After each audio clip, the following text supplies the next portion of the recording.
Hello everybody and welcome to your channel Italian Diaries. And today's video, it is not about like one specific topic, but it is about some few important small topics again, which not like everybody discuss about it, and many students are confused about it when they are here in Italy or even during the application. So, and also like yesterday I met one of new international student, and I come to know that he's here for like 2 months and he still don't know the exam system. So like how it's gonna work, how will be the professors, how the exam system works, because in Italy the exam system is very different, trust me. Okay, I mean, the exams is not going to be easy for you, but at the same time there are certain things which will make situation better and easy for you, and you can really have like a quality of education. Okay, so let's start. So first I would like to tell you about the exams, the grading system, Italian grading system, how it works. So the full marks that you can get in each subject will be 30, and the minimum marks, the minimum passing marks is 18. Okay, 1-8. So I mean, it's not 15, not 50% even. So it's 18, and suppose you fail in exam, which is very common for students in Italy. It's not at all a bad thing. Also, because if you fail in exam, it's not like you are going to see it in your mark sheet. Okay, it's not gonna be visible over there. It will not be recorded anywhere if you fail the exam. Okay, now if you've passed the exam, then of course, I mean, if you want, then only that exam will be registered. If you really want to take that mark, suppose you scored 18, but you really think that you don't want to take 18, because if you take 18, your average will be very less. Okay, so in that case, you can tell the professor that you don't want to take 18 number and you want to give the exams again. So you can just give the exams again. Okay, now, but what about the final exam? Like, what about the final degree when you will get how much marks you're going to receive? The final is 110. How they do it? So they take average marks. For example, your average was 27 out of 30, and they're gonna put it in form of 110. Okay, depending on how many ECTS you had. And then they are going to give you that number of marks. Okay, so the final marks that you're going to receive 110, it is not just the exams that you will give, but also your final thesis, okay, or any labs, projects. Okay, so that will be also included in final marks 110. Okay, now let's talk a little bit about the exam, and then I will talk also about like last day when you come to know that you have received this much marks in your overall final master's degree or bachelor's degree. Okay, so there are various exam sessions in Italy. Okay, and if you think that you're prepared for certain exams, you have to book for that exam. You have to register for that particular subject, not the overall exam, but the particular subject. So usually in all Italian university, they have their own portal where you can go and register for the exam. All the information about the exam, like the dates when the exam is going to happen and when the registration of the exam will open, when will be the deadline, that the deadline to register for the exam will be over there, and you can book the exam. Okay, now usually the deadline to book the exam, sometime it is also 1 day before, 2 day before, 4 day before. Okay, for example, if I have exam on January 10 2024, then I have to register by 5 or 6 of January. Okay, by going on this particular portal. Now again, it will vary totally from university to university, professors to professor, course to course. Okay, it's not like certain rule that they have to give the deadline 1 week back or 2 week back. Okay, now you will register for the exam, and then on the day of exam, of course, you're going to attend the exam, and you are going to give the exam. Okay, now what type of questions can be asked? So there can be oral exam, there can be written exam, or there can be projects, or there can be 3 of them. Okay, and exams can be in parts also. Like first you might have like a project submission, and once you're passed in project submission, then you're going to give a written exam, and then once you pass written exam, then there will be an oral exam. Until and unless you pass the before ones, you cannot like give the final exam. The order can be anything, again depending on the course and depending on the professor. Now the projects. So projects, usually the projects will be group projects, team projects.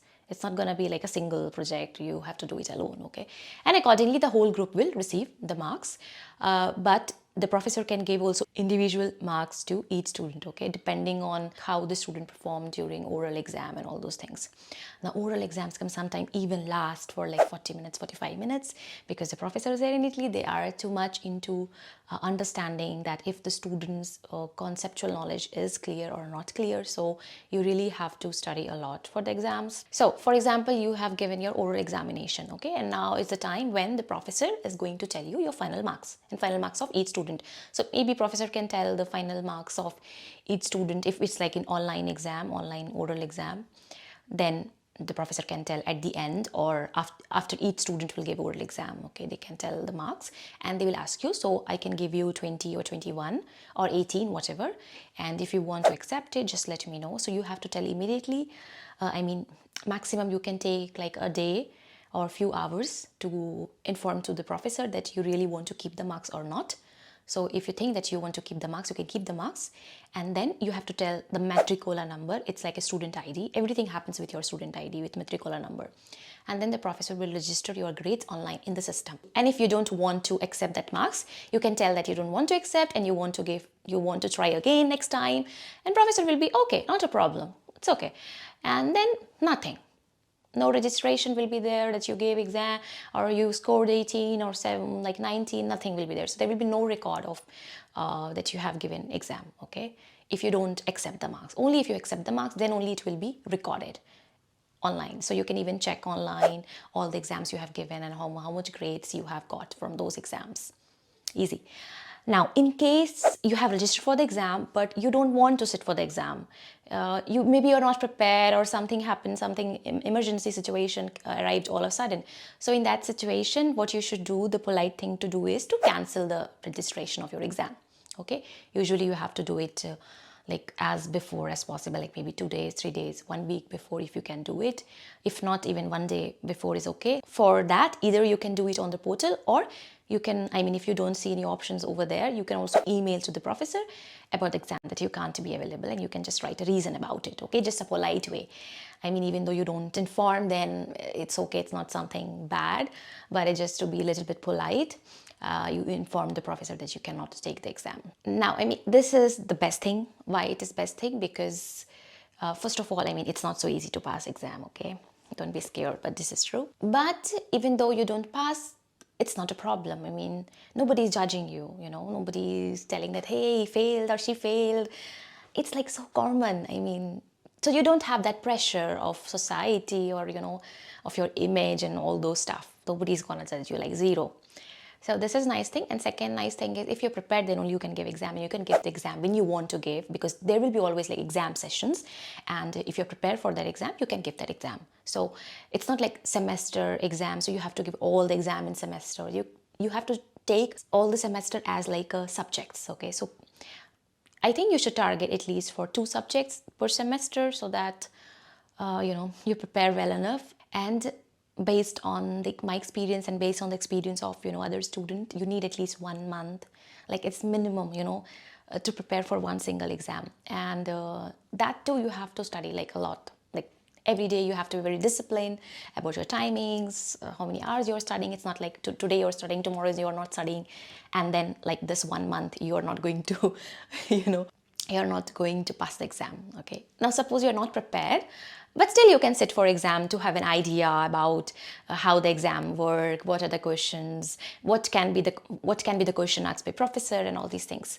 Okay, now another thing is, whenever some student like give written exam or oral exam, so there will be always like a group for your class, where students make the group themselves, and you can check the questions that the professors has asked or asked in the written exam, and you can have an idea how to prepare for those, you know, questions. And also, I mean, it's a good thing. Now another thing, do you know this fact that if your bachelor's degree is 3 years or your master's degree is 2 years, it is not necessary for you in Italy to finish your exam in 3 years or 2 years. I mean, it is not common at all for student finishing their exam on time, so you don't have to worry for this also. I mean, your documents, you can extend your documents, like you have to give at least 2 exams in a year or 3 exams in a year. It also depends on which city are you and what the immigration office is asking. So if you give like 2 exams each year, you can easily extend your documents. So it's not a pressure for you to finish the master's degree in 2 years. So, but you should take it as an, positive and as an advantage, in a sense that if you think that you're not prepared well enough, if you think that you're not satisfied with the preparation that you have done for the exam, you don't have to forcefully accept that number. Okay, so your numbers is in your hand. Okay, now another thing I'm gonna tell you is that so I told you in the starting that the maximum marks is 30, but you know that you can score even more than 30. Even professors can give you more than 30 marks, and that is called Laude. Okay, so if you are like very nice, you had a very nice, your evaluation, and you did very good in project, you did like excellent in your oral, then even professors can give you 30 plus. Okay, and then in the final grade you will graduate with 110 Laude. Nice thing, right? Now let's talk about the like graduation ceremony and how exactly like when you're going to know like what is your final marks and how exactly it works. Okay, so usually when you have 2 subjects left, you can start writing thesis. Okay, in bachelor's, masters, you will have like thesis. You have to write, you have to do a research and you have to write a project on that. Okay, and you can also do internship in a company, but still you have to do that thesis part. Okay, and you have to get your thesis approved also by the professors, so that is important. And after your thesis is complete and you think that you are ready to take graduation and you can defend your thesis, because you have to do the final presentation of your thesis on exactly the day of your graduation. So the day of the graduation is not something that you're so happy, you're waking up in the morning and you are like so excited about your graduation, but it's just opposite. You will have anxiety, you will have tension, because still you have to defend your thesis. Means you have to still give the presentation of your thesis, and you have to answer the questions which will be asked by the panel. Okay, and in panel, the high authority, the professors and who are very like brilliant in their field. Okay, so they will be asking questions from you. I think I'm scaring you all, but I mean it's nothing to be scared of, actually. Little bit, yes. So okay, so on the day of graduation, then what will happen? You will before that, so you are going to book, or you're going to put a request that you want to take graduation on this day. Of course, there are certain months in which you can take graduation. So when that is open, you can apply, and you need to wait for the answer. And you're going to receive a time for the presentation where when you have to go to give the presentation, you have to answer the questions, and then you're going to graduate on that day. Okay, so for example, I did this paperwork and everything. Yeah, I paid like a very small amount of money for it, and then on the day of then graduation, I won't be the single person who will be graduating. There can be other student also who will be graduating, and then I'll give my presentation. I'll be in my like formal clothes, formal uniform, and I'll give my presentation. Then the panel will ask the questions, and then everybody will go out of the room, and then the panelists, the judges, gonna decide how much marks they want to give to you. And then they will call you inside, and then they will give you the degree, and the final marks you will come to know on that day, on the day of your graduation. And then you go out and you enjoy and you celebrate. So on the day of the graduation, even your parents, your family, everybody will come.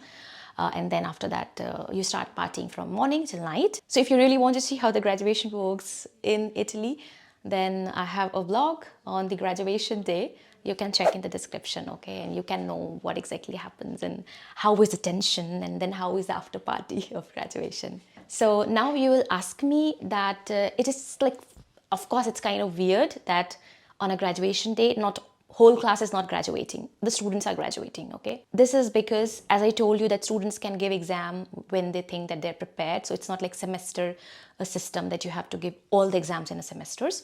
So each student pass or finish their exams, finish their course in different period of time, okay? Some can take 3 years, some can take 4 years. So that's why it's not possible. You won't see that whole class is graduating on a single day. But there will be, there can be many students graduating on a single day. That is common. Okay. So yeah, these were all the details about graduation, about exam systems, and some important stuffs, which is quite different here in Italy than other countries. And I think that's why I really like the Italian education system, because the way they have built this thing, So they are both the things: quality of education, which they have by following the strict guidelines to pass our student, projects, like real life projects and like oral exams and all these things. And at the same time, student doesn't have a pressure of finishing everything like beforehand and all these things. Okay, so guys, yeah, that's it for today. Just let me know if you like this video, and don't forget to visit my website abroadstudyinfo.com, and you can also book one-to-one session from me. And yeah, that's it for today. Till the time, bye bye. Ciao, ciao.